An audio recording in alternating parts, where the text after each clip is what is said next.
recording. And if you say anything crazy, I'll cut it out. Okay, yeah. Like it's really not a big deal. Wait, have you ever had to cut something out or no? I've had to cut things out. I know you blur sometimes. Like I blur. What do you call it? I bleep people's names out. Yeah. Oh yeah, I saw that. Sometimes when you bleep, I can still get it just because I know who it is. I'm like, oh shoot. Yeah, you know, I kind of try to keep it like that. Yeah. Because like you don't want it to be like 2 seconds of just bleep. Yeah.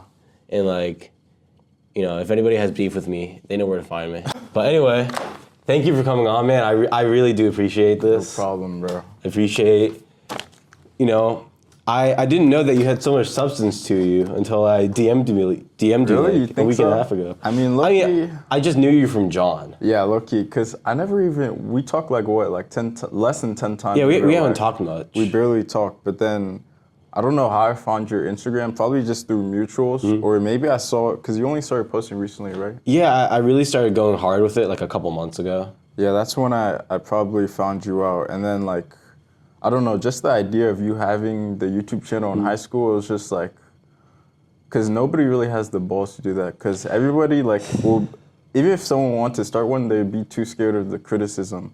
But so when I started there is criticism with it, trust me. But then some people, the thing is, when you make it, people are gonna talk behind your back, but nobody really talks to your face. Like, has anyone ever come up to you and just like talk shit? Not really, and I think it's because I'm very, you know, I try to be the same person in real life as I am on my channel or on Instagram and stuff like that. So like, if someone has beef with that, I don't know. No, I don't really have beef with people. Yeah, because the thing is, you're not saying anything controversial or anything. Yeah, like I don't think I'm saying anything like completely absurd. Yeah, like sometimes maybe you'll say something that's not, you know, sincere. Like it's like, maybe it's satire, or maybe it's something I really do believe. Yeah. Like, I've said a lot of stuff, so I can't pinpoint one thing. But like, I don't know. Like the last podcast I was doing with my friend Jack, he was talking a lot about, oh, the haters, everybody's gonna hate me, everybody's gonna make fun of me. And like, yeah, some people are gonna make fun of you, but up to a certain point, does that really matter? Yeah, and the thing is, I think people don't come up to you and criticize you like face to face just because you're not doing it. You're not harming anybody with what you're doing. You're just doing something that's like that's unconventional and people are scared to do. Yeah. No, and like a lot of the people who do hate on me, I really just kind of feel bad for them. Yeah. Because like they actually are kind of scared. Because like they wouldn't want to do what I'm doing right now. Yeah, because I know people that like you, but at the same time don't like you. Like they'll mess with you in like real life, but then behind your back they'll say some stuff. That's fine. But I'm saying like, if you're being two-faced like that, it's only representing your character. So like, if you're moving like that, it really only speaks about you. I mean, if someone's like that, you know, I don't know, and obviously we're not so close, so you know, it's okay.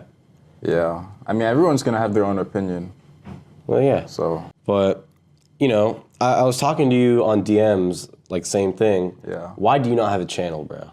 Or like, why are you not on social media? Because you have so much nice, like genuine knowledge to share and so many cool experiences. Not on social media. I mean, I just don't think I have the calling to be on social media. I just have I have interests in different things, like the piano. I'm trying to learn that, but the networking studying is taking up. The networking thing is, so I'm gonna major in cybersecurity engineering, but then basically, like to know cybersecurity is just protecting, you know, cyber, like networks and whatnot. But to protect networks, you need to know how they work. So I was like, if I'm gonna go into this, I know DC is heavy in internships, right? Yeah. And to get an edge for internships, it's already good that I'm gonna be majoring in cybersecurity, but then to increase that, I'm gonna know how a network works before everyone else. Because first of all, the certification, not a lot of young people have it. It's the most recognizable networking certification that you can get. And it's from the most reputable networking company. Like they make network devices. So is that like, I don't know anything about that, but is that on the hardware side or the software side? It's more on the, it's kind of a mix of both, because I know about the wiring and, power supply of devices, but I also know how they communicate with each other. So it's like a mix. So you just know how devices communicate with each other. That's the thing. Okay, tell me this. Do you use ChatGPT all the time? Because you look like someone who uses ChatGPT all the time. Definitely for school, I use ChatGPT all the time. Low-key, I think I had to be like one of the first 10 people in the entire school to use ChatGPT, because one time I just saw a TikTok with like 100 likes on it, like so long ago. I think it was like, I don't know when it was, but I saw the TikTok, I went on, because like I wanted to cheat in school. I was in like 10th grade. So I was like, okay, let me go check this out, because they said they can write an essay about, like in the prompt they said, write an essay about how to kill a mockingbird. Yeah. I'm reading How to Kill a Mockingbird, so let me go check out this website. So then I just check it out, and I'm like, oh my gosh, like, yo, I'm free.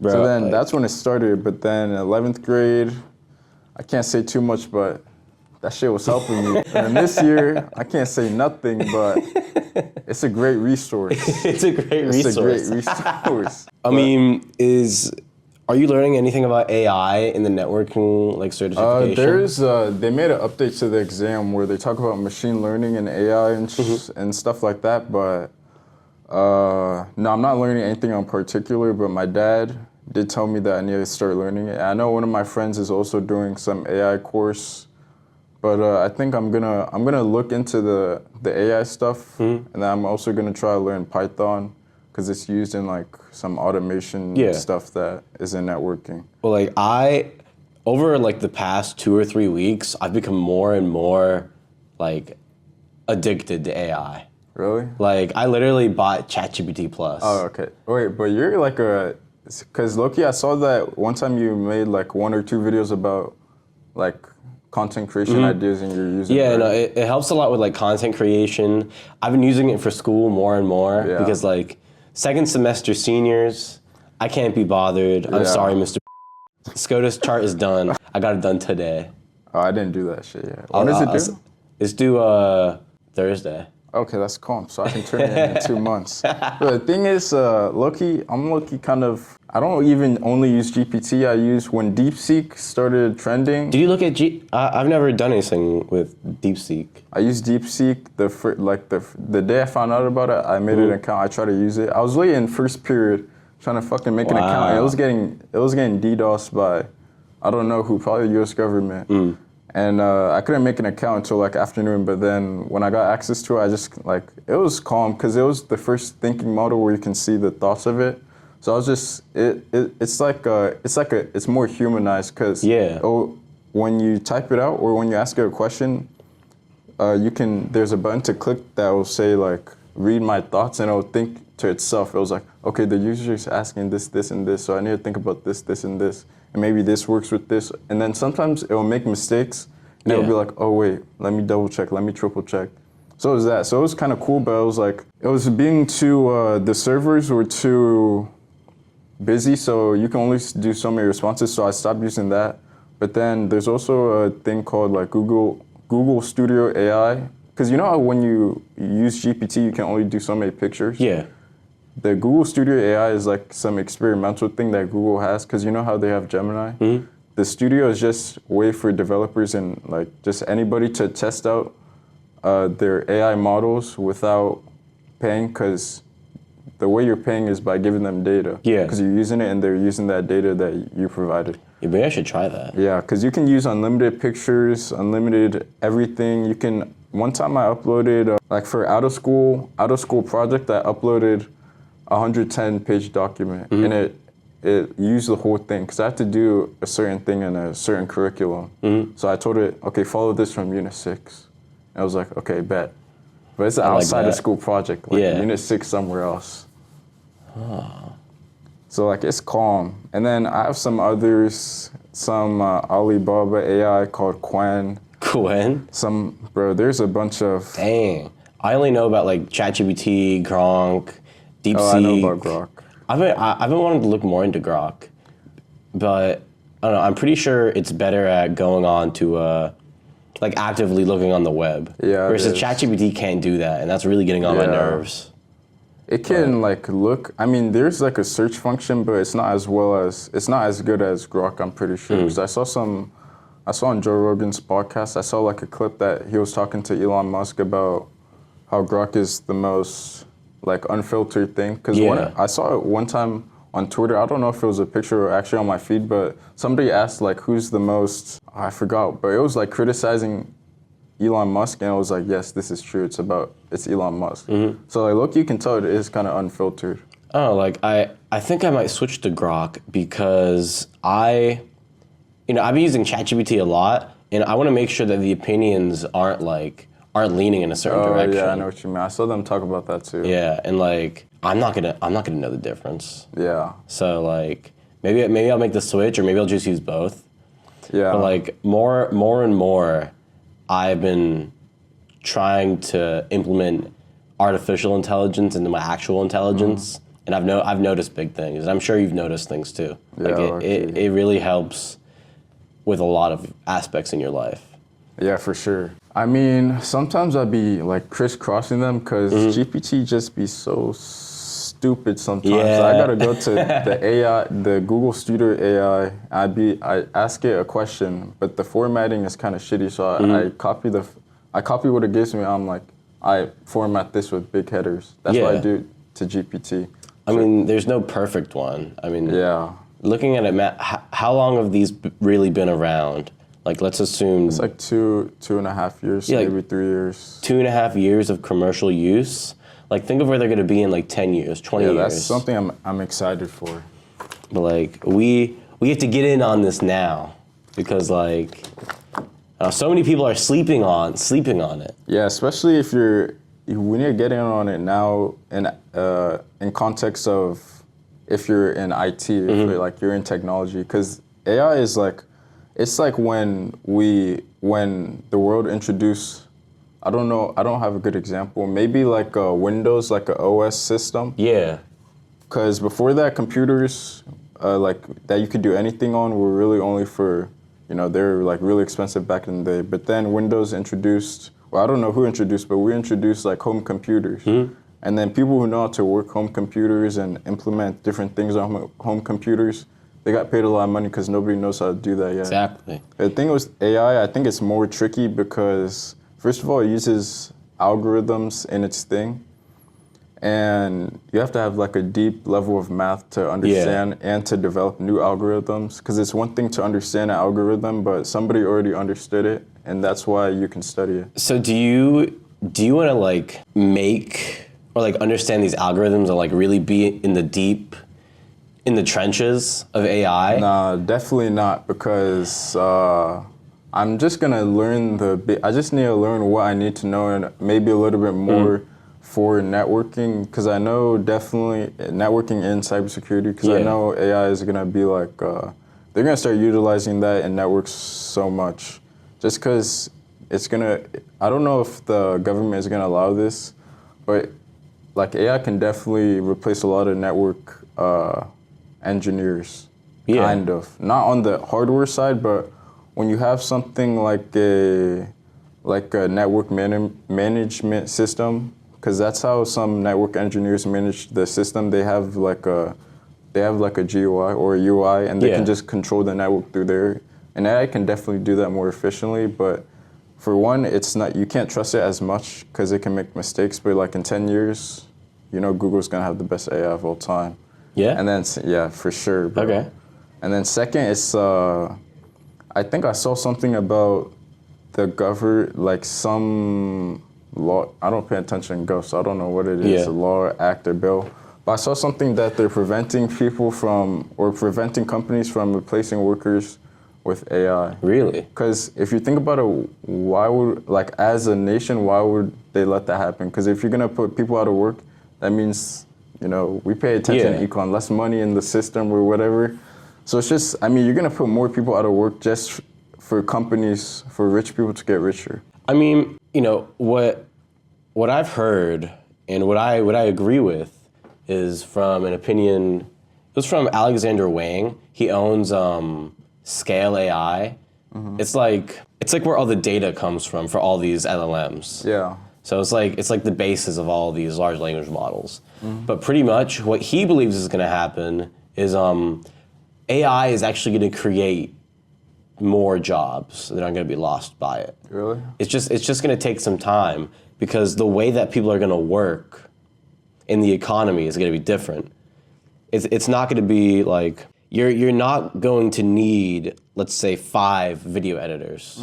One video editor is going to be able to manage like 5 AI bots to do the same amount of work as those 5.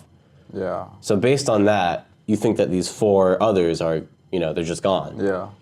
But what's actually going to happen is the output of the business is just going to increase so much that these 4 other editors are going to have their own teams.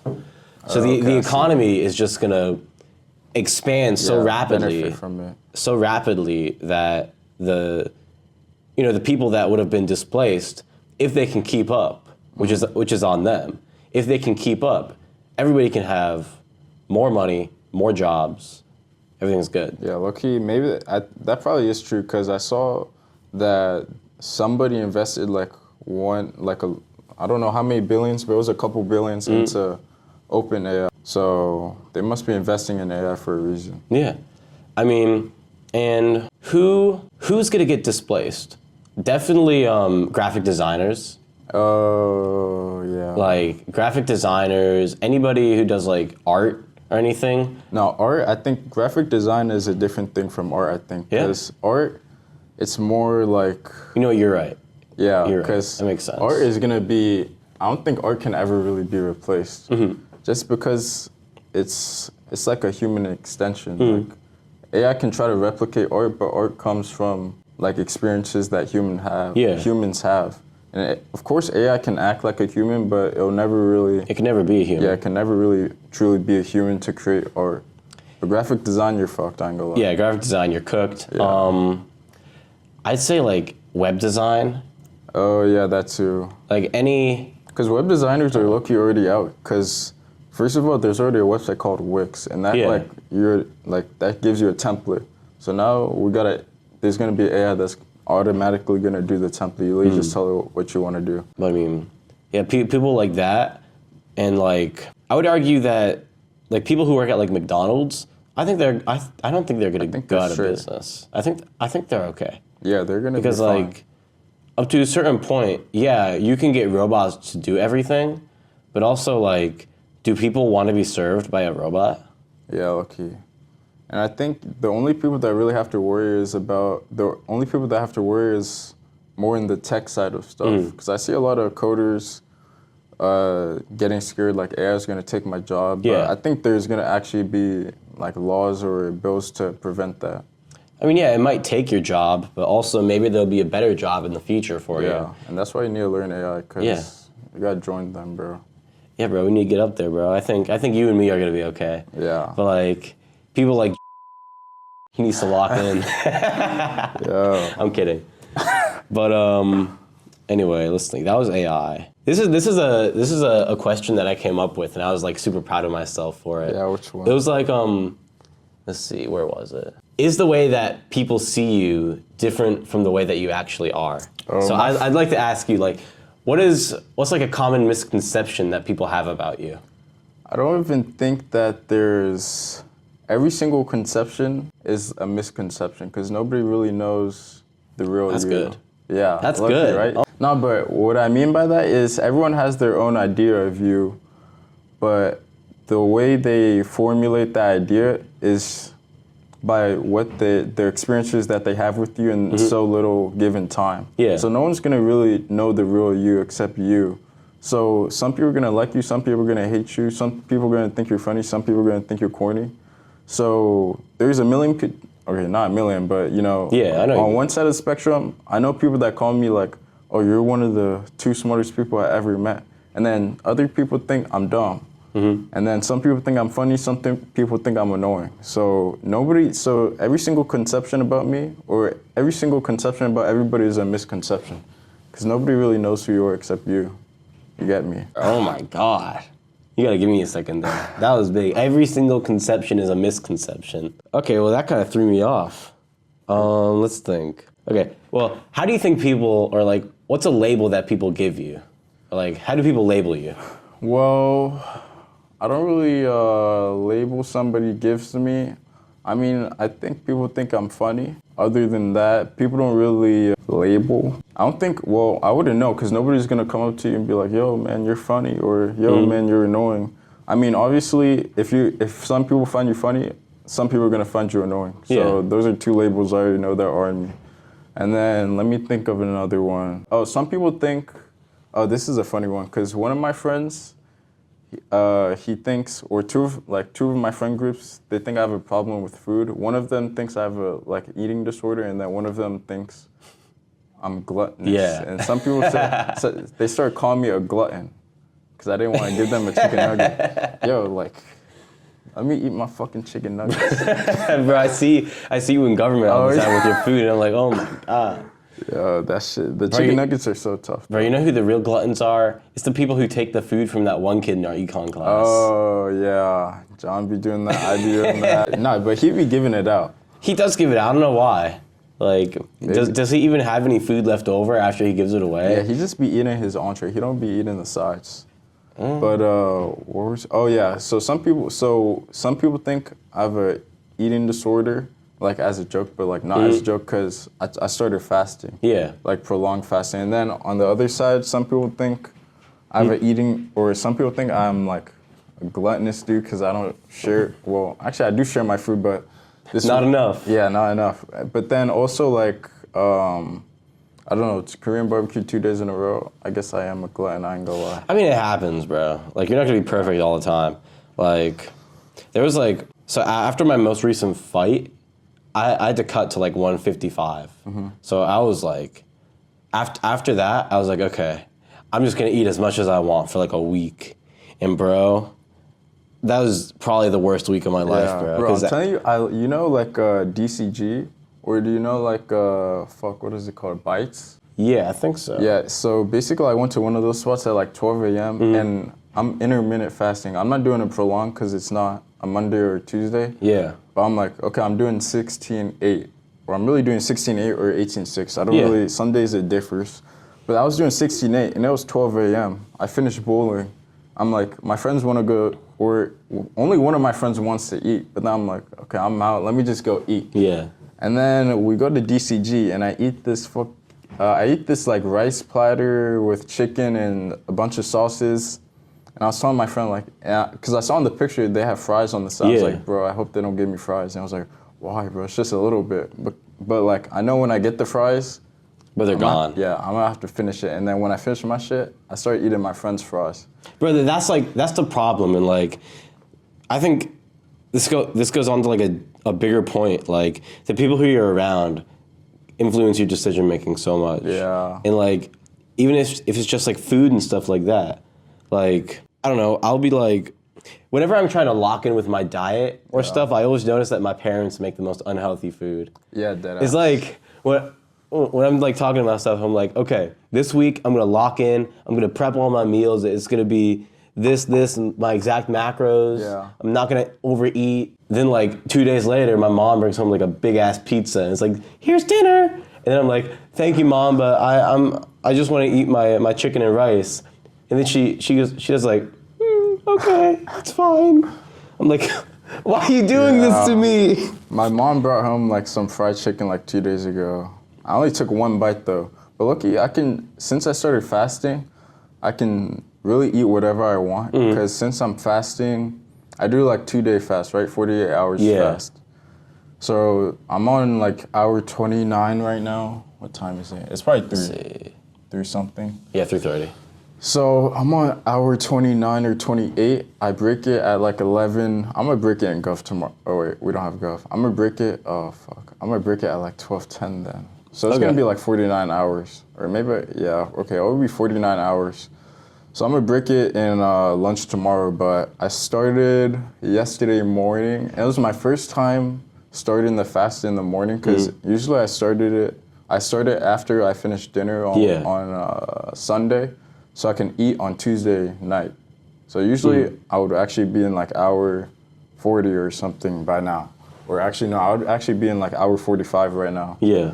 But then I switched because I was watching a video or I was doing some research, and they said that what you break your fast with is important. Because you obviously, everyone knows you lose muscle when you fast, but it's to an extent. It's not as much as most people think.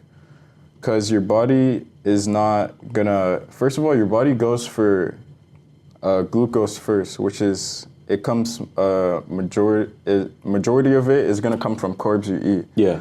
And then excess glucose or excess carbs, they're gonna be turned into glycogen, so that's just backup glucose. So they're gonna go through those two first, and then once that stops, they're gonna start going to your fat, because fat, one of the main reasons for fat is it's stored energy. Yeah. And the reason why it's stored is, first of all, it takes, every single gram of fat, it takes 9 calories per gram of fat, and it takes more oxygen to break it down. So it's more body for your work to do. And our bodies want to be efficient, so we're gonna break down the glucose first because it takes less oxygen and it's 4 calories. So you're gonna want to do the fast energy source first before you go to fat. But the reason why muscle gets broken down sometimes, or not sometimes, why it gets broken down when you fast is because your brain needs glucose, and a way it can get glucose after all your glucose and glycogen is depleted is by going into muscle fibers and breaking it down and taking some components of it and making glucose out of it just for your brain. So that's why, and other functions of your body. So that's why you lose muscle when you fast. But it's not as much as people think. I was talking to one of my friends. He was like, fasting goes for your muscle first. I was like, bro. That's so wrong. No, because for muscle, even if you think about it from a logical standpoint, muscle is, the reason why we have muscle is it's built out of stress, and it's built to help us survive, because it's not like we evolved from when we first, came to be. Yeah. Evolution takes like mad long to occur, right? So our bodies are still the same as they were like 40,000 years ago or whenever we came to be. So we build a muscle because it's meant for survival. Like if you're trying to climb a tree and get something on the top of the tree and you can't get it, you're gonna, fall off the tree, but your muscles are gonna build. So when you put your body under the same stress, it's not gonna have the same difficulty, so you can do what you want. And that's why, every single mammal has the ability to build muscle. So it wouldn't even make sense for us to deplete our muscle first, because our muscle primary reason is for survival. So it's trying to help us survive, and our bodies aren't dumb. So they're not gonna try to break down our muscle when it's trying to help us survive. They're gonna break down our fat, which is, the main purpose of it is for stored energy. And like even just like the way that I'm thinking about it right now is like, after the 2-day fast, you're gonna gain back that muscle. Yeah. But you're not gonna gain back that fat as quickly as the muscle. Yeah, and there's like, first of all, there's a study, or there's a lot of studies, but one of the studies that stood out was that they had 2 groups do one group do a traditional cut, one group do every other day fasting. So I think they were doing OMAD or something, or I don't know exactly what they're doing, but they're all eating the same amount of calories. Yeah. They're all doing the same amount of calorie deficit. One is just doing fasting, and one is just doing a daily calorie deficit. Because when you fast, it gives you the ability to eat in a surplus the rest of the week. You get it? So on the one group that did a traditional cut, they lost, the weight they lost doesn't matter, but it's just the percentage of what they lost. So 75% was fat, and then 25% was lean muscle mass. But then in the fasting group, they lost 90% fat and then 10% muscle mass. That's pretty good. So and you can still eat and you can, at an excess? Yeah, you can eat at an excess to an extent. You just have to calculate your calories. Yeah. So most of the days I'm eating, before my diet was restricted, I eat like 3 meals a day and like maybe one tiny snack. But now I can really eat whatever I want, so it's way more flexible. I just have to go through 2 days of fasting. But also the thing with fasting, it's not just for my cut or just to cut down weight. It also has health benefits. Like there's something called autophagy, where it like breaks down, or I don't know the exact details of it, but it's like it just feeds on your bad cells, and autophagy occurs not only I think I know what you're not talking only in about. fasting, but when you exercise as well. Yeah. So it happens when you exercise, when you fast, and a couple other things I'm not like aware of, but it happens in a couple processes. But when you're fasting, autophagy, when you're prolonged fasting, autophagy is boosted by a lot. Mm-hmm. So that's already a good benefit. And I saw a bunch of there's a bunch of like certified doctors or licensed doctors that promote fasting just because it lowers so many. First of all, it lowers inflation. Inflammation. Yeah. Not econ. Inflammation. And inflammation is linked to a lot of chronic illnesses like arthritis or, shit that has to do with your joints. Because when your joint gets inflated, you start having pain, and then, you have pain. It's arthritis, I guess. But then when you have less inflammation, you're not going to get chronic illnesses like that. And then also, it's not confirmed, or it's not like, I guess it's debated on, or it's not like so concrete, but they say it decreases decreases the rate of cancer and decreases the rate of diabetes. That would make sense. Yeah, it would make sense too. It would make sense for cancer, because if you're eating less food, your body is going to have it's going to have to be more efficient with the food that you give it. Yeah. So it would make sense if that does lower the rate of cancer, because there's no excess there. Your body has to use what it has. And then the autophagy is already working. But then the scientists don't know, or the people who study it don't know if the autophagy is feeding on cancer cells or if it's just feeding on other cells. But there's a bunch of other health benefits. Like a lot of people say they have mental clarity. And another thing is it helps with your gut microbiome, like a lot. What have you noticed it do for your mental? Well, right now I feel, actually I think I don't really notice a difference, but I think people that do notice a difference, because a lot of people who fast are already overweight. I'm already in a pretty good condition, but when you're overweight, of course you're gonna have brain fog and you're not gonna feel good all the time. But when you fast and you're not giving your body like improper fuel, you're gonna feel better, obviously. Yeah. But I already was given, I try to minimize the amount of processed foods I eat. I don't drink any soda. I don't drink anything That's other like a than huge water. thing where I don't drink any soda. Except this. That's not soda. Yeah, no. But I don't drink anything but water, even when I go out, because I ain't gonna less, the carbonation in soda hurts my mouth. Yeah, so I don't even be drinking. Does that hurt? That's why I'm not drinking it.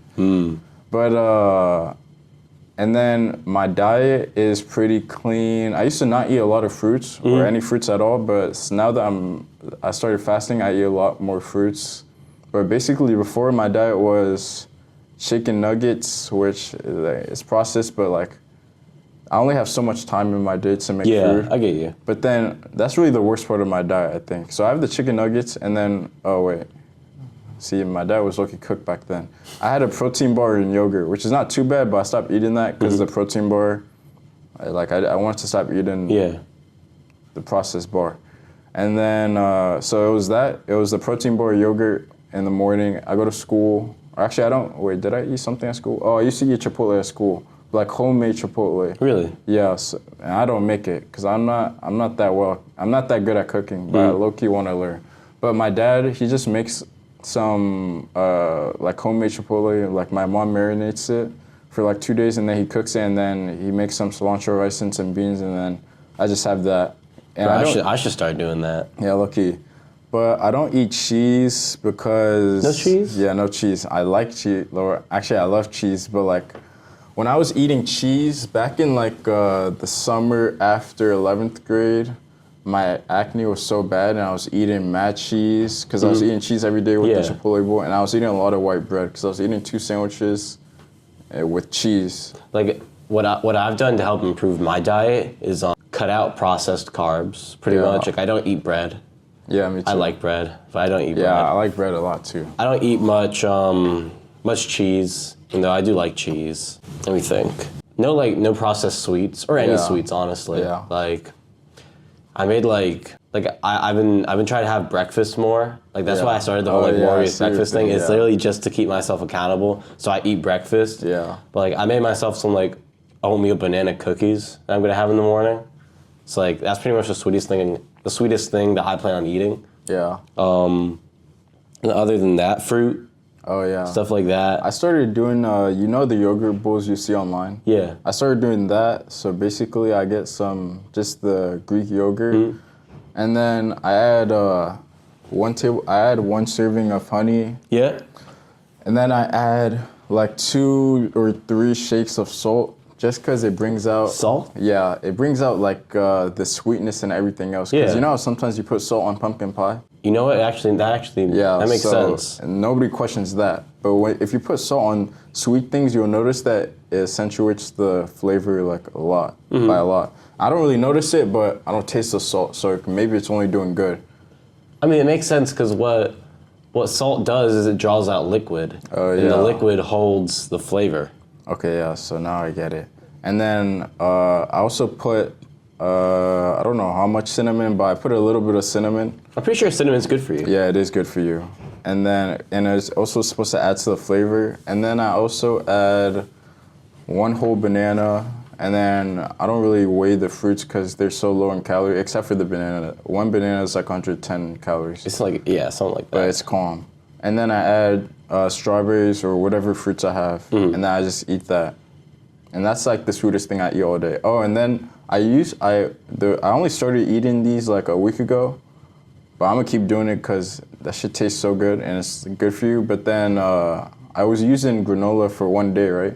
But then I was like... Granola's pretty high in calories. Yes, first of all, it's high in calories. And then second, I was like, I'm not opposed to high calories, but for me right now, I have to be opposed because I'm gonna cut only for like 1 more month. But then also I'm trying to eat 0 added sugars. So then it had like 10 grams of added sugars. I was like, oh, what's something crunchy? I was like, oh, nuts have healthy fats. Yeah. I don't eat any healthy fats because I don't like avocado. So you're like are you putting like peanuts or like I put walnuts? Like 35 grams of cashews. I just crushed them up with a knife. I love cashews, bro. Yeah. And I just crushed them up with a knife, put them in the bowl, and then put the bowl in the freezer, and I eat it like 2 hours later. In the freezer? Yeah, I put it in the freezer because like I want it to be colder. Oh. And my bananas, they be like room temp, but I need that shit to be cold. Maybe I should try that. Yeah, and low-key makes it taste better, like delayed gratification, because I want to eat that shit right in front of me, but the texture of the Greek yogurt gets way better too when you put it in the freezer. It's just like more thick. So I like it like that. I think I'll try that. Yeah. I want to change the setup really quick. But like Greek yogurt. So does it help you eat slower? Cause like fasting or Greek yogurt? Like putting the Greek yogurt in the fridge. Oh no, it doesn't help me eat slower, but bro, that shit is so filling. I don't know if it's filling just because the fruits have a lot of fiber or if it's because since I'm doing 18-6 fasting or 16-8 fasting, I can only eat so much in the given time period without, are you sponsored or something? Bro, I want a sponsorship so bad. But I only have a certain time period, 8 hours to eat, and sometimes it's 6, sometimes it's 5, just because sometimes I go to the gym, I come back, shower, do everything, and then like, oh shit, I haven't eaten that long. So I can only fit so many meals into that time, so my breakfast starts at like, on the weekends, my breakfast starts at like 11 a.m. or 12 p.m., and then I eat like 2 hours after that, the granola bowl, and then I eat like some eggs and ham, like an hour or 2 after that, and then I also have the Chipotle to finish the night, and that's all in like 8 hours. So I feel full all the time. And then what were you gonna say? That's good. No, I'm just like thinking like, you're doing. Not only do you have school, which you sort of do. You sort of do school. I'm not in school right now. Actually, I'm not in school. Me either, bro. I'm done. I'm done with school. So you sort of do school, Like you learned, like you know so much about AI. You're doing your network certification. You're doing fasting, stuff like that. You have a job. You work at Nando's. Nando's. How often do you work?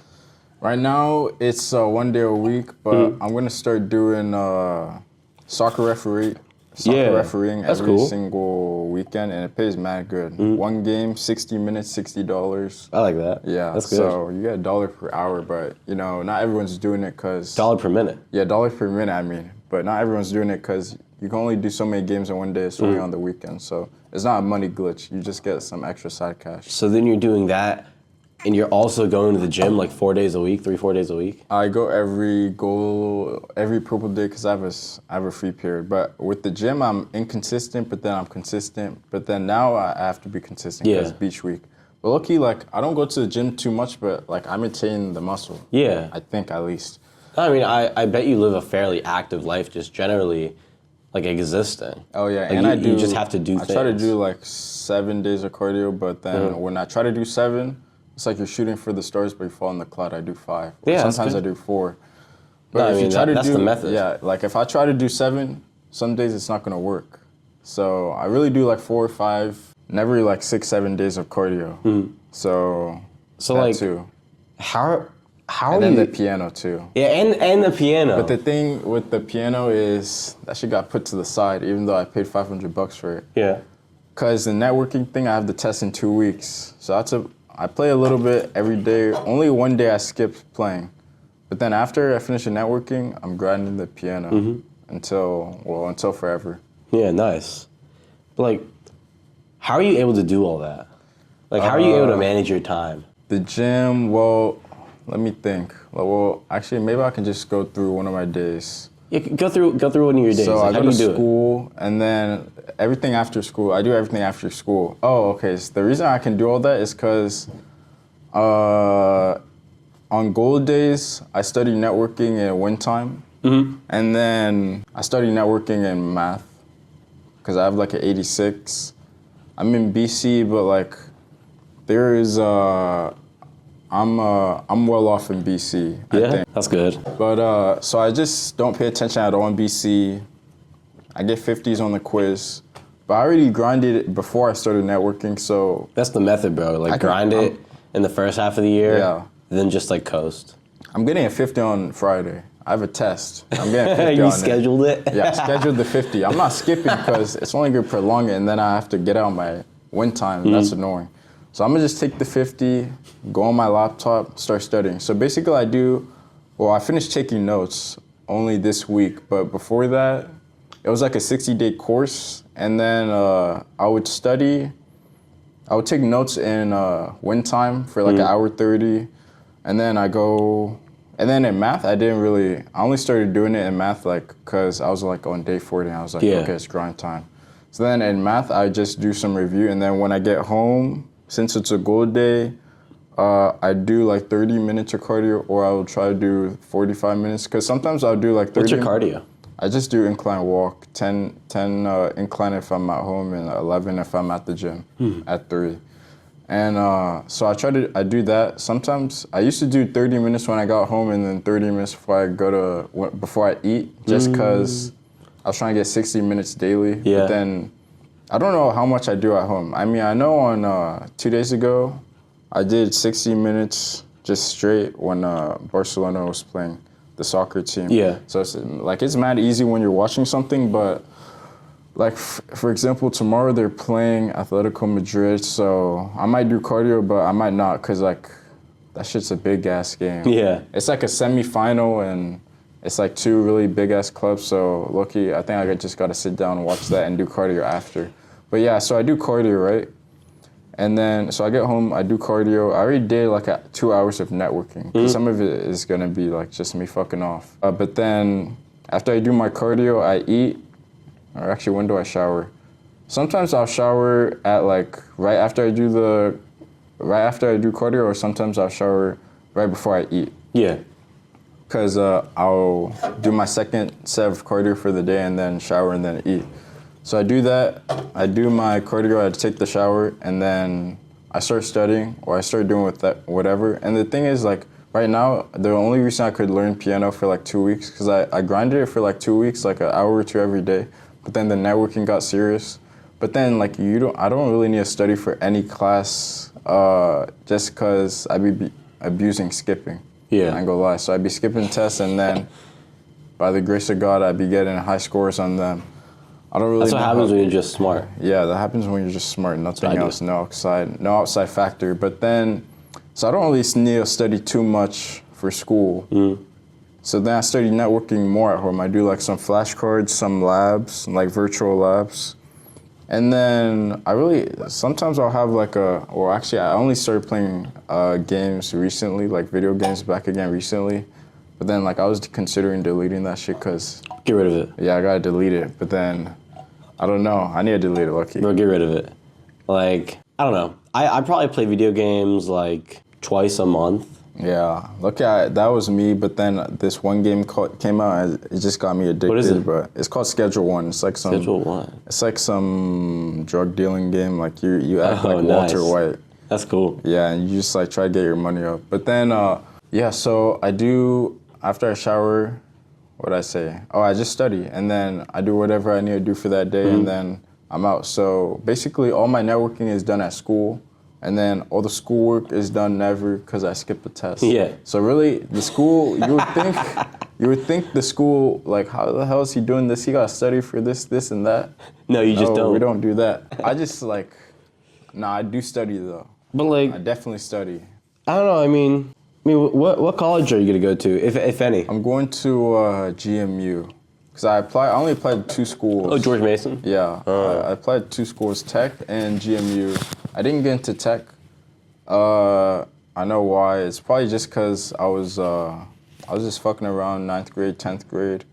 I had like a 3.6 for both of those years. So I had a 3.6 cumulative coming into junior. And then junior I got 4.3 because I was like, yo, lucky I'm fucked.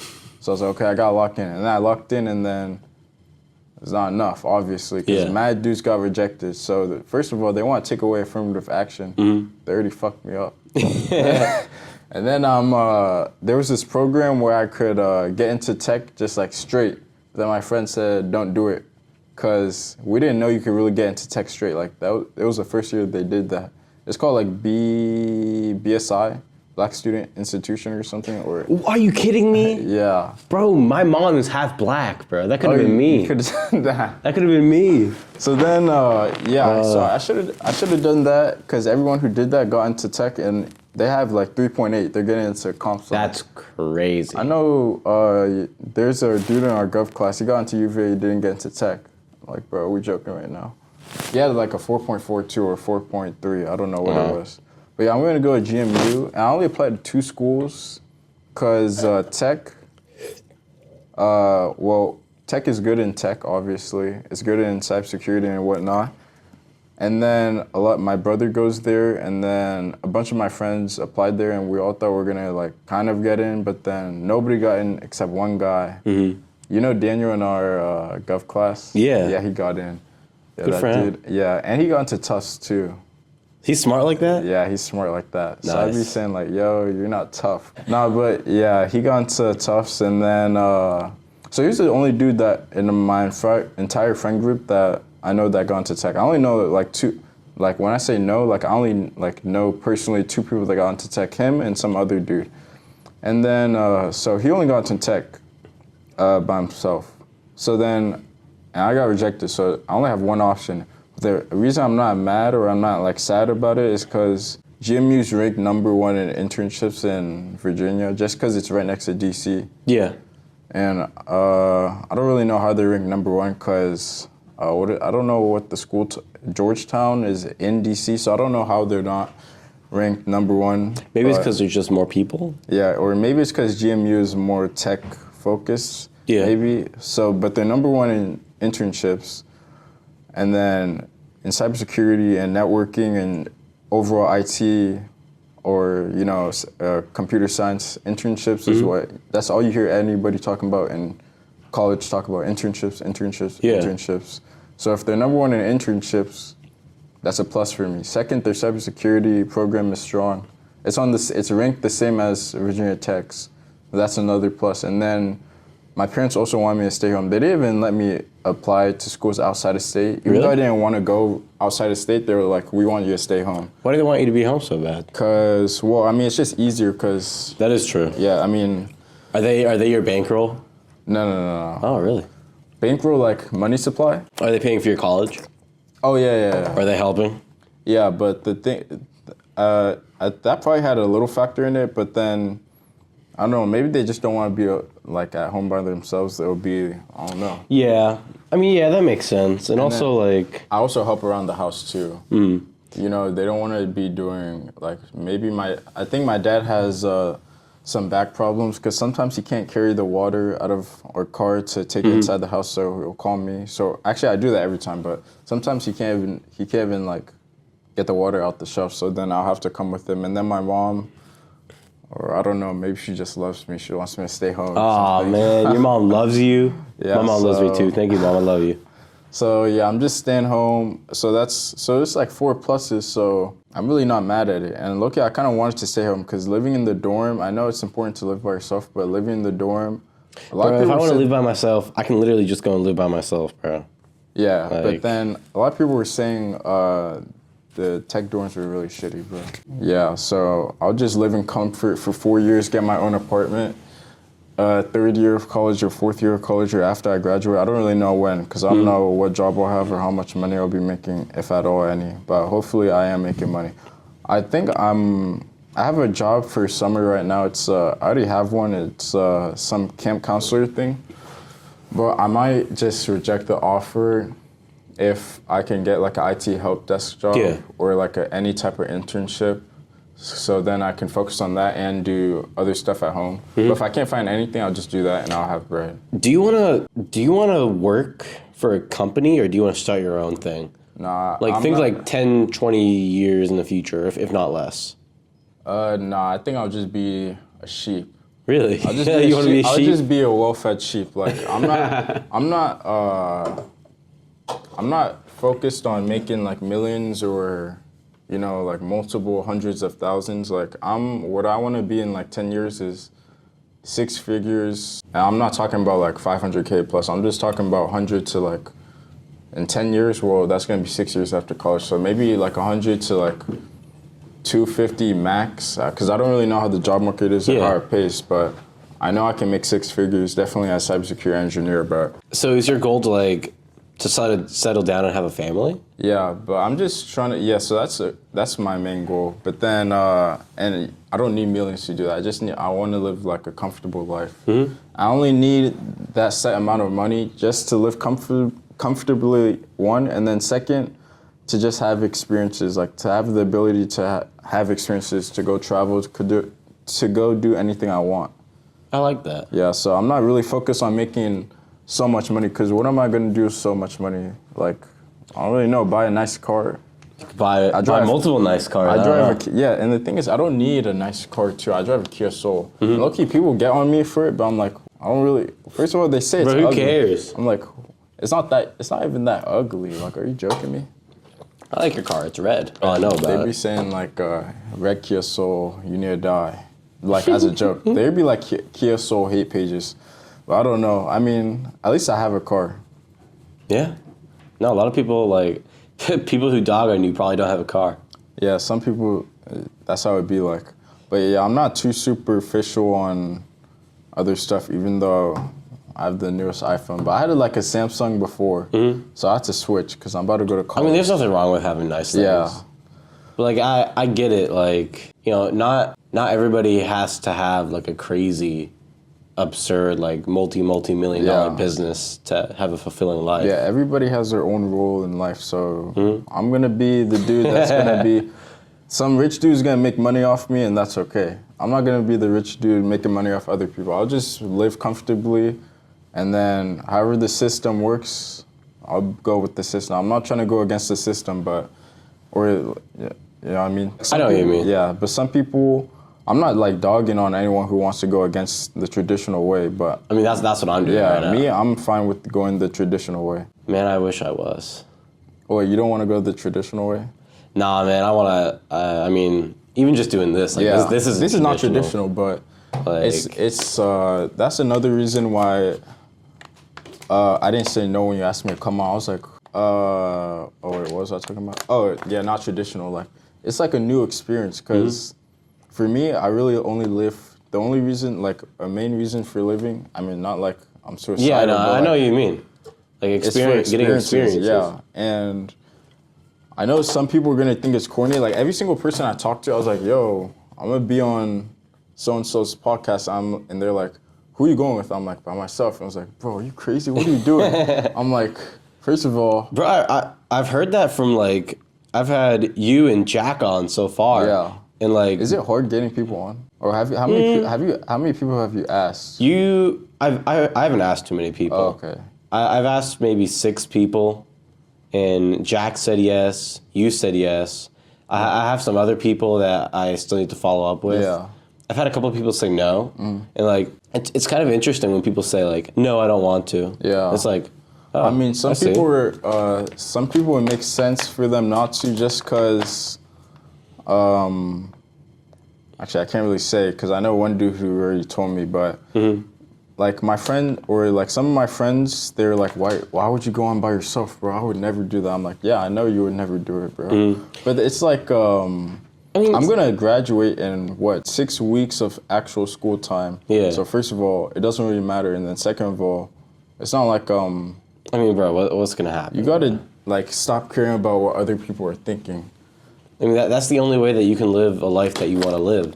Like, you shouldn't, this is something I preach a lot, like, you shouldn't, you should live the life that you want to live, not the life that other people want you to live. Yeah. And, like, I really think that's so important because I've heard stories and I've seen so many people get stuck in, like, in a way of life or, like, in doing things that they don't necessarily want to do, but they're doing because maybe their parents want them to do it or their friends want them to do it and stuff like that. And I thought to myself one day, I was like, is that really worth it?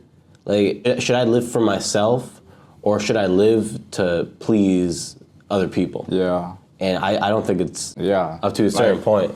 Not yeah, like, no, I know you like. We're just saying like. You need to live your life. Yeah, because when you are thinking about what other people are thinking about you so much, you're gonna start trying to. It's either 2 options you have when you start getting self-conscious. It's either you want to play into what people are saying, or you want to play into what people think you are, or you want to play against what people think you are.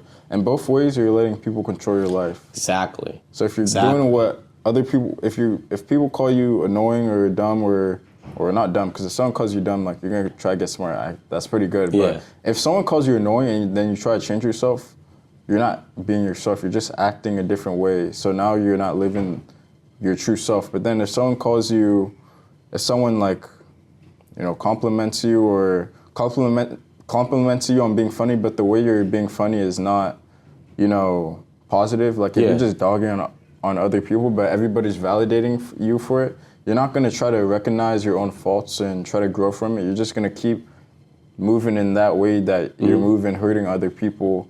And you're going to be stuck in that way because you're going to be acting that way for so long that you don't really know your own values. So either side of the coin, you're fucked, bro. I mean, and that's why it's so important to know yourself. Yeah. And to know your values. Like, you need to, I don't know, let me think for a second. I mean, I think it's just important that you have a set of... You need to have morals. Yeah, morals, things that you believe in, and then things you hold valuable, and things you can hold yourself accountable for. Like for me, one thing is a lot of people don't think before they act or don't think about what they say, how it affect other people. Bro, that's like my curse. Yeah, that's... But like, it's like the opposite way for me. Like, I'm really aware of what I'm saying and what I'm doing, but that also, it's good. But it's also kind of like a form of torture because like I can't really make bad decisions. Yeah. Because like, I don't know, if I'm in class or something and I don't know, I want to say something stupid, but like I can think to myself forward. I'm like, you know what? That is stupid. I should not say that. Yeah. But then I'm like, oh man, well now I just gotta sit here and be bored. Yeah. And well, I think I lost my train of thought. I was thinking about, thinking before you talk. or thinking before you act. Yeah. Yeah, that's like two issues that a lot of people have, but they don't know they have. Because you know, when you're a kid, they tell you like think before you act, and don't say anything nice don't say anything if you don't have anything nice to say. And those are like two things that we're taught, but then, and they're integral to the like way we live our life, but then we just forget them or we put them aside. Like a lot of people will say, they'll just like, you know that high school is a negative environment overall. Yeah. But then some people will accentuate it just by spreading the hate and, you know, not thinking of what they say, how it affects another person. But I think for me, like I have a different view on it just because, first of all, I grew up fat. So I was already being like criticized from when I could remember. And then after I got like regular, like fit. Yeah. And like when I was 13, somehow I got like the worst acne I used to have pretty bad acne too. Yeah, so I had bad acne right after I got fat. So it was like, I really couldn't catch a break on outside criticism. And I'm in high school. Can you move this way? Just like left. Or come towards. Yeah, come towards me a little bit more. So I'm like, so I'm already used to being criticized, and when you're in high school, it makes it 10 times worse. Like if you're just like a regular guy outside of school, you're not gonna be talking like, I don't know. High school is just toxic like that. It is toxic. Something. And like, I don't know. I used to really, really hate school. And like, I'd always think to myself like, oh, this is a waste of my time. I hate being here. There's nothing I can learn here. And like, is that true? Maybe it is true. It is true. But I kind of took it upon myself, especially senior year, to try and make high school as valuable an experience as possible. Like every day I'm in class, I'm like, how can I get the most value out of me being here? Because I'm here anyway. And I can either be a dickhead or I can have fun and I can learn. Like that's one of the reasons I asked Mr. so many weird questions. Oh yeah. I'm just sitting there and I'm like, I wonder what knowledge I can get him to lay on me. He's an interesting teacher. I actually, for sure. I like him. I like Mr. I think I like every teacher I have this year. Yeah, me too. Do I? Yeah. Oh wait. Yeah. Do I? Yeah, I think I like every teacher I have this year. But maybe it's because I'm a more likable student. Yeah, oh yeah, for sure. Yeah. Like, if you're a bad student, the teacher's not going to be, Oh yeah, and it's because we're seniors too, so like it's not like they're dealing with kids. Even though we're kids to an extent, but like, that's why some teachers just be cursing, be saying... Bro, oh my God, bro. That class gets me geeked. Yeah, that guy, shout out to him. Shout out to him. I'm going to bleep his name, but you know who we're talking about. But going back to, what was it? Not thinking before you talk. Oh yeah, I have like a different perspective on it just because I've been criticized so much. So I know before I say something, I'm trying to think like, how I used to like be criticized, and it's that foresight. Yeah, it's like because I'm already subject to criticism for like my entire school life. Because I had the fat problem and then I had the acne problem, but now like I got fixed finally. So now I'm like it's fixed and I recognize what I went through. So before I like say anything about anybody, I'm trying to think like, first of all, I don't even know this person. So why am I speaking on them? And then second of all, I actually tell myself like if it's not nice, don't say anything about it. Yeah. But like sometimes you're not always gonna like be able to follow through on that just because the environment, a high school environment, it's like hard to move in that type of way. Just especially the people you surround yourself with. But for me, it's like the people I'm around, they're not negative, but I do know some like very negative people who just talk shit or just be mad negative. Yeah, and like for those kind of people, like this year, I pretty much cut out a bunch of people because like if they brought negativity into my life, I did not want that. I didn't want them there. So like, there are some people who I used to be close with, and now I'm not, and I have not noticed my life get any worse. Yeah. I mean, yeah, you really just gotta cut out the negativity. For me, I don't really associate with anybody that's, when I see someone hate out of no given reason, like there's like two things that go onto my head. I'm like, I kind of feel bad for the person because I don't even know how you can. See, that is like, that's the superpower, I think. Yeah. Or like that's the biggest thing. When you feel bad for the people who are spreading hate. Yeah. And like if someone's hating on me or someone's hating on you, and you don't feel mad at them, you feel bad for them. Yeah. You're like, why are you hating on me, bro? And it's like, it's not even like I'm saying like, why are you hating on me or why are you hating on them? I'm trying to think of how they live, just, you know, unprovoked criticizing or spreading hate. I'm trying to think like, how can you live this life and not feel, and not be like self-conscious of how you're treating other people or how other people are perceiving you. And then second, it's kind of like, actually I forgot the second thing I thought of. But yeah, that's like the way people will just hate on somebody and then not have any like have a moment of self-recognition and just continue to hate. I'm just kind of like, I gotta like distance myself from this. Yeah, I mean, I have that like all the time. Yeah. Like anytime I do something, I think to myself, was that like a good thing for me to do? And a lot of the time, I think I'm pretty good about it. Like, I don't think I really do anything too crazy. But like, let's say I make a comment to someone and I just think back to it and I'm like, you know what? Did I really need to say that? Yeah, that happens a lot, for sure. Because you don't really, it's also hard to just break out of that habit. Because before you recognize that you needed to change, you're already so conditioned to say something when you see something. But when you start trying to think before you talk or think before you speak, sometimes old habits are just gonna come back, but you know, you gotta fight it. So yeah, I mean, that's just how it be. In your friend group, do you feel like one of them, or do you feel almost like an outsider looking in? No, I feel like one of them because I've known them for so long. And it's not like they turned out to be bad people. Like, everybody I know is a pretty good person.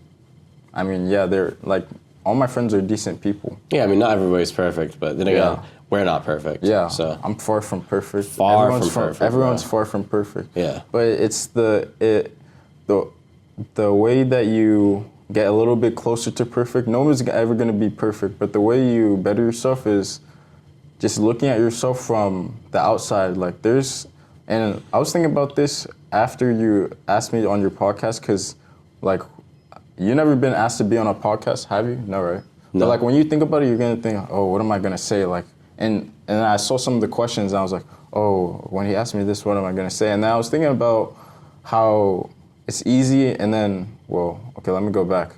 So I went bowling and then I hit 3 strikes in a row, right? Or I hit a spare and then 3 strikes in a row. I was like, okay, I'm tough now. And then one of my friends is so bad at bowling, like he was throwing it up. Oh, it was Daniel.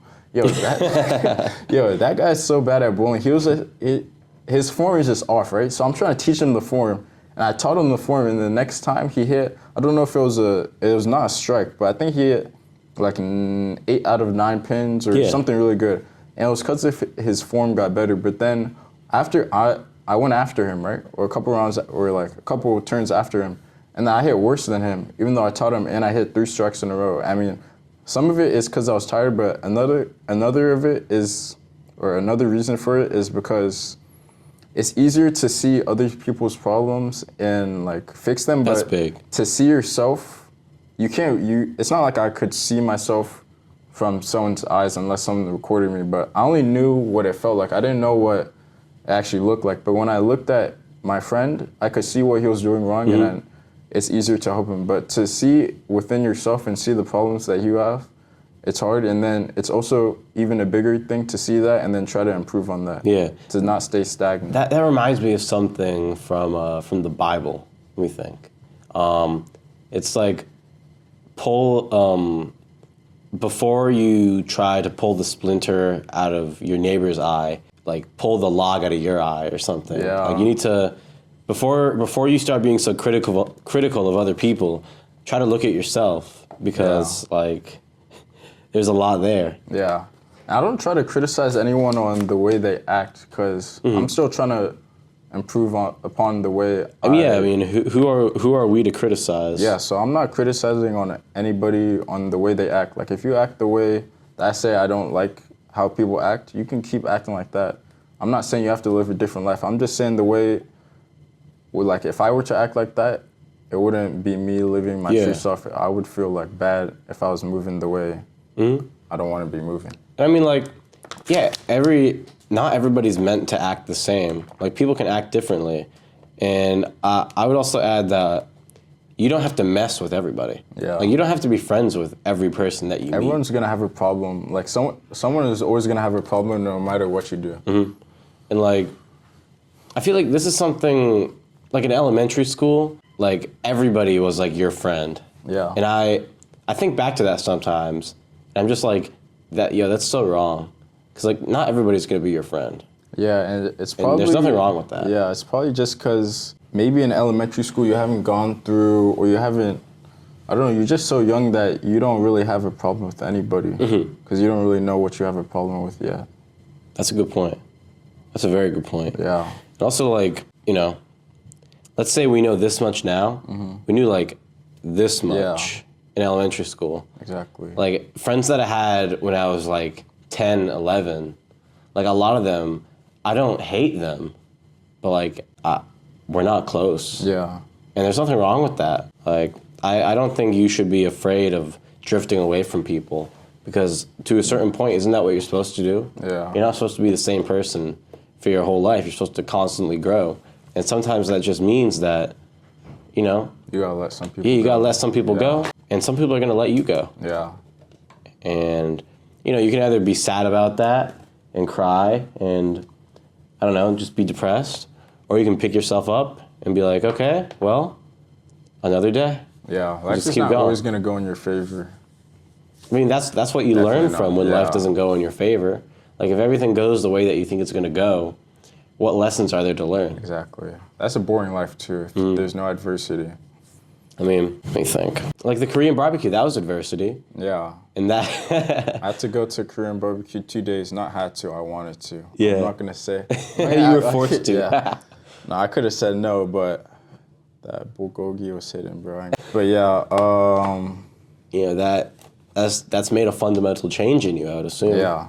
Like, how long did it take you to learn about fasting and stuff like that? Well, I already knew because my dad tried to put me on when I was like a little chicken nugget. And he was like, because, I mean, he really wanted me to get fit, obviously, you know. I mean, yeah, being fat isn't good for you. Yeah, like, I'm not saying like, just being fit is just better for you. Yeah, it's literally better for you. It's just healthier. Like, nothing wrong with fat people. Yeah. But, like, I would highly recommend that you stop being fat. Yeah. It's like, but if you're fat, like...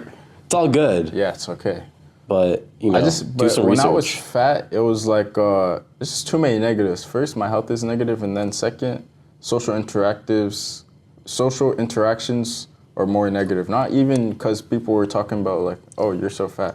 But it's just like, you're self-conscious when you're fat, because it would be 1 or 2 experiences that other people will have, like some dude saying, how are you so fat? Or like, like, I don't really know, because it was so long ago when I was fat, but obviously something had to happen for me to be self-conscious, but that happens with everybody. But when you're fat, it's just this times 10. So then, wait, what were we talking about? Oh, fasting. Yeah. Oh, yeah, so I was fat, and then my dad tried to put me on intermittent fasting because he did it. And it worked until I started eating Pop-Tarts at like 7 a.m. Like, yeah. So then it kind of failed, but then I eventually just got fit in high school because I was like, oh shit, bro, I gotta lock the fuck in. Yeah. I'm gonna get bullied or something. I don't really remember what my motive was, but I don't know, maybe it was my dad or, I don't really know, but yeah, I got fit right before. Has your dad like been like a big inspiration for you? Big inspiration? Yeah, you could say so. He helped me recognize the problem, or he helped me recognize to not be comfortable, like especially with eating. And that's how I got healthier. And then second, I'm only into like tech because of him, because his job is focused around tech, so I'm really following his footsteps. So I'm really moving like that. But for inspiration, I don't. Well, yeah, he inspired me to follow the career path and the health path. But when I'm doing like my own stuff, where I don't really look for inspiration towards anybody, I really just try to focus on, like, let me do this for myself. Yeah. Like, I try to hold myself accountable, like, for every single order. That's the best thing. Really recently, because I noticed recently, the thing is sometimes you'll get mad when you're hungry because you're about to eat and like, you know you're about to eat soon, right? So you're just like, can I just eat already? The reason I can just be regular when I'm on the fast, I'm on 28 hours no eating. Yeah. You seem pretty regular now. I'm regular. But then when it's 2 hours before eating, it's not like I'm mad, but like I'm ready to break the fast. And the past two,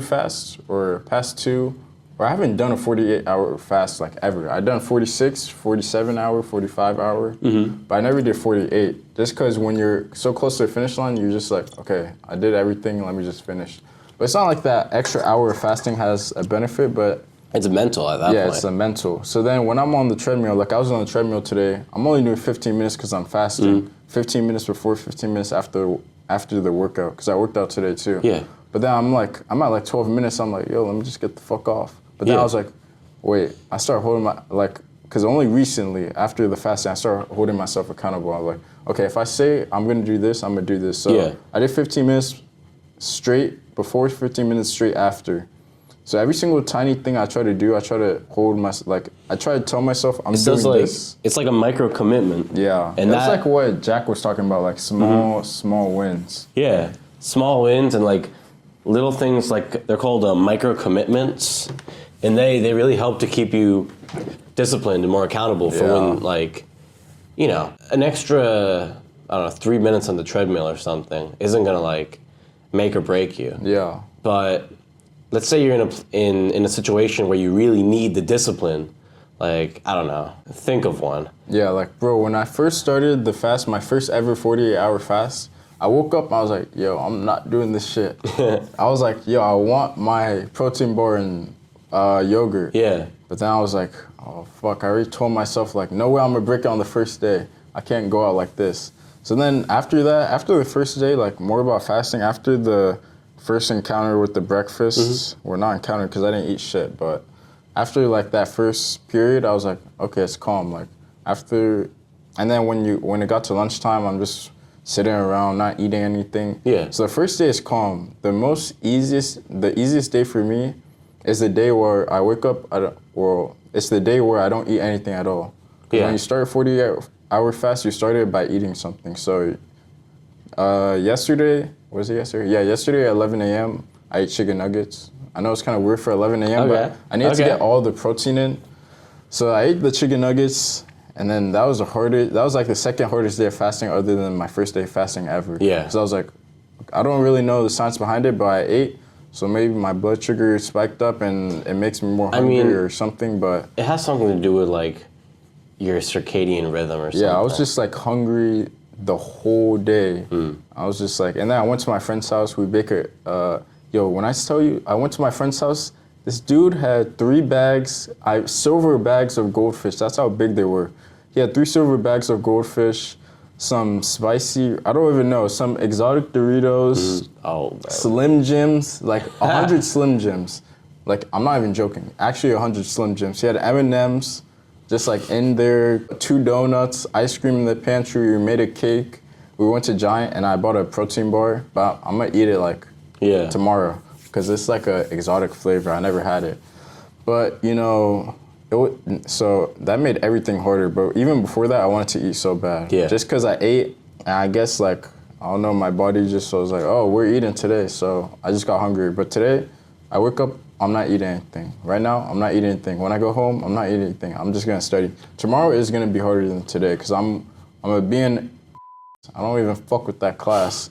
And I gotta wait for it to dismiss me like 2 minutes after I'm supposed to be dismissed to eat my chicken nuggets. I mean, so yeah, the day where I don't eat anything is the easiest for me because I'm not looking towards anything that day. I know what you mean. Like, I don't know, when I would have to cut weight for fighting, or like when I had to most recently, it wasn't as difficult as it was the first time. And like, the first time doing anything is the hardest. Yeah.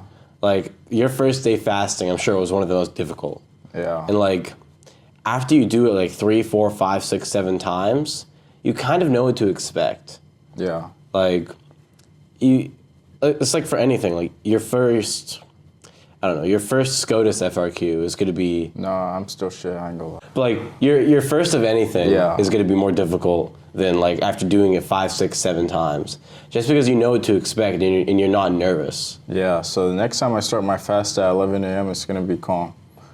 But I think the only reason I started at 11 a.m. now opposed to nighttime is because it's important what you break your fast with. Especially you need to break it with a lot of protein, but if I do 48-hour fast starting at 6 p.m., I only eat 1 meal the day I break my fast. So I'm only getting 70 grams protein max. As opposed to if I eat at 11 a.m., I'm getting all the protein. Now, I don't know if it's like the science behind it backs my reasoning, but there's no harm in me breaking my fast with more protein throughout the day. So I'm just gonna do that. Because they said you lose more muscle when you fast compared to a traditional cut.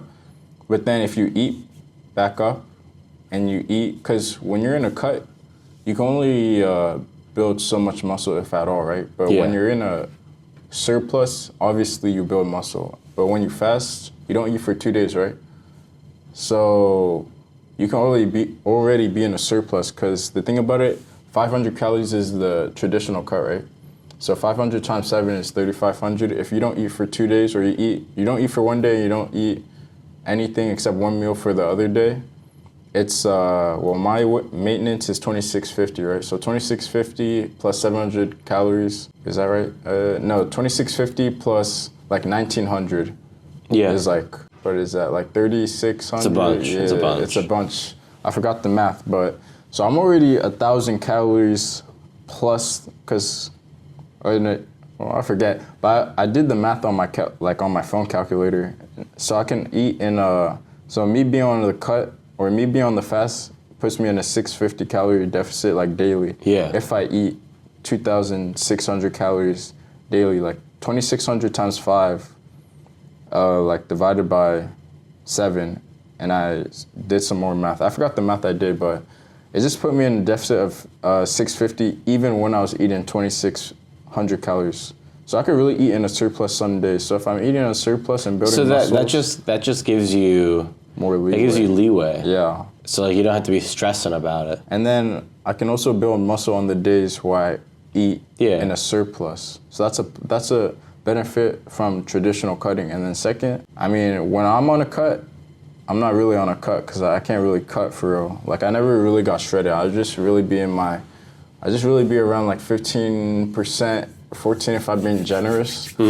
But with the fasting, I'm hoping it'll get better just because, well, it's way easier to break a traditional cut. Just to eat over 200 calories one day, eat over 500 calories on accident one day. But on a fast, you have a lot more like room for error. Yeah, I mean, I know you work in fast food, or Nando's is fast food. Yeah, Right? It's like a restaurant, but not really.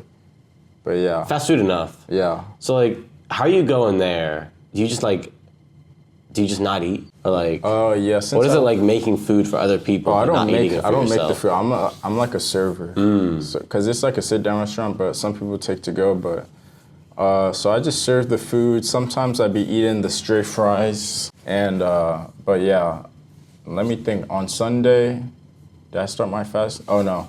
But usually I didn't work the first time I fasted, so I wouldn't really know what it's like going fasted into work. I think. Yeah, I'm trying to think. Yeah, no, I don't really know what it's like. I bet it'd be difficult. Yeah. But would it even be too hard unless I was supposed to break my fast soon? But if I'm breaking my fast soon, it's kind of easy because it's not like I can just go eat instead of work. Yeah. But yeah, working at Nando's is calm, but fasting, Yeah, fasting while working at Nando's, I haven't experienced it. Well, listen, do you have any questions for me? Questions for you? Questions for me, because I know when we were talking, I was reading it, I was like, this guy definitely has this guy has something. Let me think. Well, why did you want to start the YouTube channel? I was inspired to start the YouTube channel by my friend named Brock. Yeah. You know Brock. Yeah. He's a silly guy. Yeah. But I love you, Brock. But I don't honestly know what he's doing now, but he used to stream a lot. Mm. And he would always tell me to start a YouTube channel or start streaming. And after 6 months of that, I was like, you know what? Fine, I'll try it for a week. Yeah. So then I just tried it for a week, and I was like, oh, this is kind of fun. So then I just kept going, and then I started putting stuff on my Instagram. Yeah. And then people started like literally at school, I had people come up to me, and they're like, yo, I saw you on my For You page. And like, yo, you should do this in a video. And like, at this point, it's too far gone. I can't stop now. Yeah, you can't stop now. I can't stop now. Wait, are you on TikTok? I am on TikTok. I'm mostly on Instagram and YouTube though, but I post my stuff on TikTok too. Oh, okay, yeah. I used to on Snapchat too, but Snapchat is. I hate Snapchat.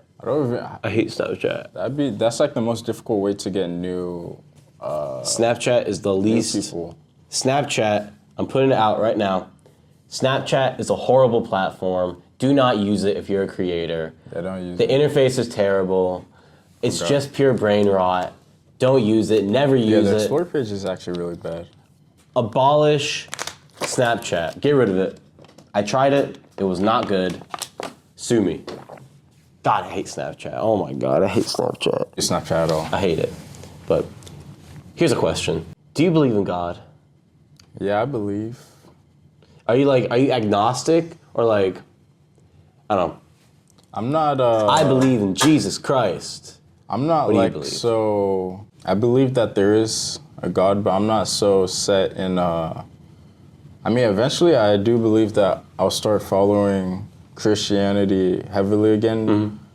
But right now... Again? Did you used to? Yeah, or I never really followed heavily. Actually, a little bit when I was 13, but then I stopped. I don't remember why, but I think I will get back into it just because it has so many valuable lessons that you can learn from it. Like when I told you the example of me looking at myself from the outside opposed to looking at somebody else, and then you said that was already in the Bible, I'm like, oh shit.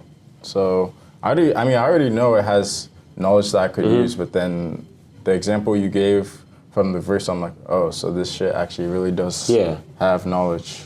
I know, I mean... And if I were to do it, I would because you know how you see some Christians and they're lukewarm, yeah, they bro, praise God, a lukewarm Christian is not where that's something that's not how you want to be. I'd rather be what is it, agnostic than be lukewarm. Yeah. Because you're going to end up in the same place if you're lukewarm. I know what you mean. Yeah, so if I'm going to follow it, I'm going to be 100% on it. I'm going to be dedicated to it. So I think I'm going to do that. I'm going to start following it in summer. I'm going to try to.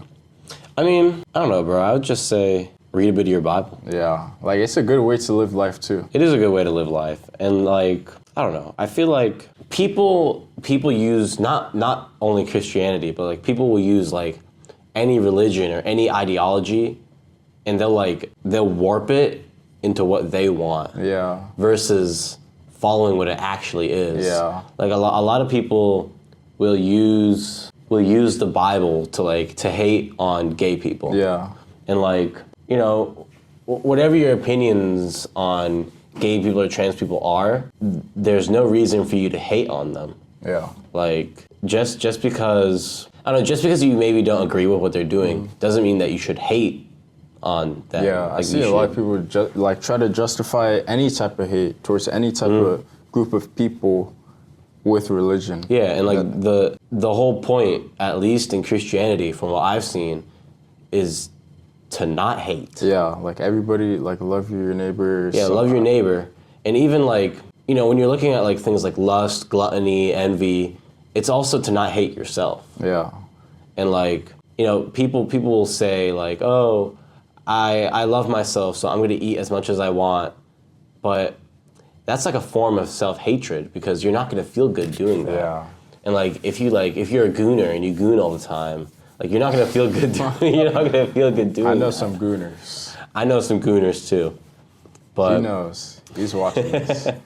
But like, I don't know. You might think that you feel good doing that, but in the long term, it doesn't benefit you. Yeah, the long term, it doesn't benefit you. Like, a lot of the things I try to do, and the way I live my life is kind of like, I'm already living kind of how a Christian would live to an extent. Like, the values that I have, or the way I want to conduct myself is how a Christian would follow, the Bible. Yeah. So for me to integrate into Christianity is already easy, and my family's Christian already. So it's not like I don't believe in God. It's just that I'm not heavy in it. Yeah. I don't say there's no God. I'm just not in tune with it right now. I know what you mean, but like, I feel like there's a difference between like being lukewarm and like making time for God. Yeah. Like, I don't know, what would you define like a lukewarm Christian as? It's like sometimes I see people just, a lot of things, like talking about hate again, I just see someone spreading hate, and then I go to their bio and they have a Bible verse, so they say God first, and I'm like, yo, come on, bro. Even I'm doing better than you, and I'm not even putting all this fiction in my bio. So that's like a pet peeve I have, even though I'm not Christian, or I am Christian, but even though I'm not heavily religious, when I see somebody that preaches so widely that they're Christian in their bio, or whatever religion that they are, everybody knows how the way you're supposed to act, or at least to somewhat of an extent. Like, you're not supposed to, if you're spreading hate and then you're like putting God in your bio, first of all, you're representing your religion. So you're already doing a dishonor to your religion, and then you're doing a dishonor to yourself, and then you're doing a dishonor to the God you believe in. So that's like one of the things I hate.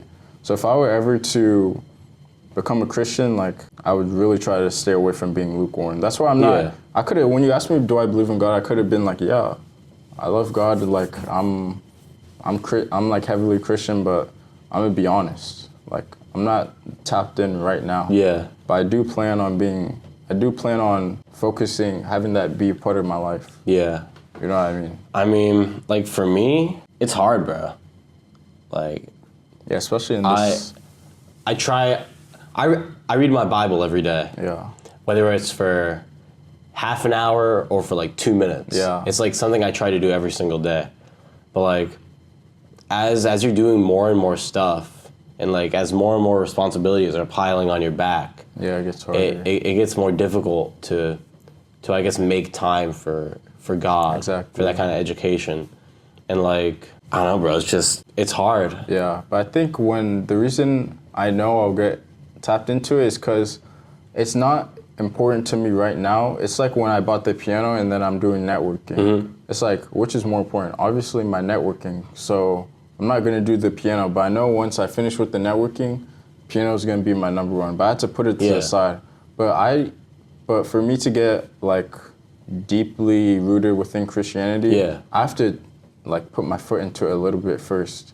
So I'm not gonna put my foot into it and then have that on the side. If I'm gonna do it, it's gonna be, that's why I'm gonna like start in the summer. Start reading in the summer. Because then I'll be tapped into it, and then it will become like one of the most important things in my life, rather than something on the side. I mean, I hear what you're saying, and it makes sense. But also, like, even if you just had like 5 minutes, even if you just spent like 5 minutes a day reading your Bible, isn't that infinitely better than just waiting? Yeah, it definitely is. But, I mean, there really is no but. I know, like, some things you know that you should do, but you just don't do them. And, like, this is just one of the situations where I'm just, like, I already told myself so much. Like, even, like, I always knew I was gonna, be tapped in, but just not during school. So I'm just gonna... I get you. Or not during high school. I don't really know why, but now I've been telling myself I'm gonna tap in summer, and I know that's what I'm gonna do. You could always tap in right now. Yeah, I could tap in right now. And like, I don't know, I'm no scholar.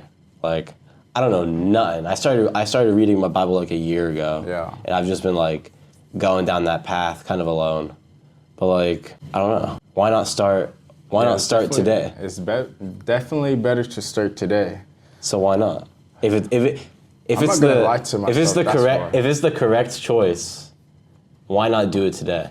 Well, that's why some people make bad decisions. You know what's good for you, but you just don't do it. I know I should start today, but I don't really know what to say after but I just know, I remember what I was gonna say. I'm just not gonna lie to myself. I could say okay, yeah, I'll start today. But I know when I go home, I'm not gonna start today. I know I'm gonna start in the summer. But it's I'm not the type of person to say I'm gonna do this and then not actually do it. I know what you mean. So if I say I'm gonna start in the summer, trust me, I'm gonna start in the summer. And when I say start, I'm locked in. Because anything I start, I try to see it through. That's good. Yeah, so I know I should start now.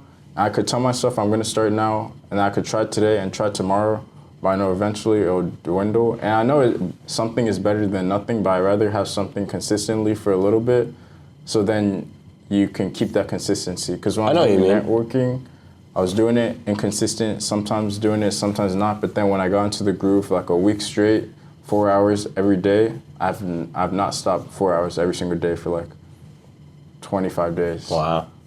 That's a long time. So, yeah. But, I mean, listen, you know yourself better than I know you. So if that's going to work for you, do it. People might be like, oh, why are you not just doing it now? Blah, blah, blah, blah, blah. Bro, don't listen to them. If you really know deep in your heart that, yes, I'm going to start doing this in the summer, for a fact, 100%, that's all you need. I'm just being honest. Some people would just sit here and just oh, the camera's on me. Let me just say what's right. Being honest is better than what's right. Yeah, I'm just be true with yourself. Yeah, I'm just I'm generally just stating what's actually gonna happen. Yeah. I'm not saying I'm gonna try to start. I'm saying this is actually gonna happen. Who knows, man? I mean, maybe you'll find a YouTube video or something about the Bible that you'll watch or something, or maybe it'll be something small, or maybe it won't happen at all. I don't know. Only you know. Yeah. Only time will tell. Let's see, what time is it? It is 4:50. Sheesh. All right, well, I don't want to keep you here too much longer, but, we've been talking a good while. Yeah. And at the end of every podcast I do, I want to try, you give me a piece of advice, and I give you a piece of advice, personal advice, from something that you've seen in me and something I've seen in you. Yeah. So we'll just take a minute here and think of advice to give each other. It's fun. It's fun to think about it because you don't usually. I'm trying to think of what you'll tell me. Mine is just gonna be about content, probably. I think I have an idea what I'm gonna tell you, but I'm gonna give it one more minute. I can hear the clock. Okay, I'll go first. Okay, yeah, I think I know what I'll say. Okay, my piece of advice for you, I guess it's kind of two layered, because what we were just talking about, if you know the right choice, why not make it now? Yeah. Rather than waiting. But also, that's only true to a certain extent. What I'm curious about, or I guess a piece of advice I'd give you, is to, I think you're a lot smarter than you think you are. Yeah.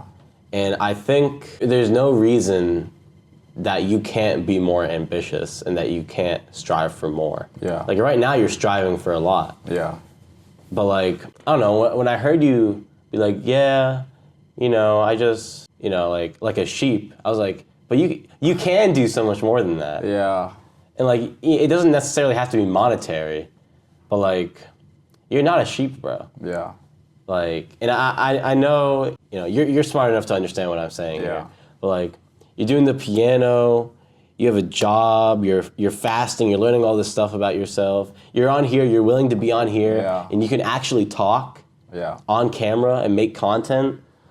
The amount of potential that you have, don't discount yourself on that, because you, from what I've seen today, you have a lot. You have a lot there. Tight. You have a lot there. All right, my advice would just be, at first I didn't think you were on TikTok. But since you are on TikTok, I would just say you should try to, if you're gonna try to go forward with the content thing, I would say you need to find a way to differentiate. I can't speak. Differentiate? Yeah, that word from other motivational or whatever category you're in, content creators. And then really push that on TikTok though. If I were a content creator, my main thing would be on TikTok, especially if I was motivational or self-help, because the most I don't know if degenerate is a bad word? Like, is that cancelable? No, like degenerate. The most like degenerate, just like people needing help is on TikTok, scrolling on TikTok for like mad hours. Like Instagram Reels is like the dessert of TikTok. Like you go to TikTok and then you're like, okay, let me get off. And then you go on Instagram, you go on Instagram Reels. But the people who need help the most is gonna be on TikTok. So I would really focus like making content for TikTok. I know TikTok and Reels is the same thing, but I would like focus I know what you mean.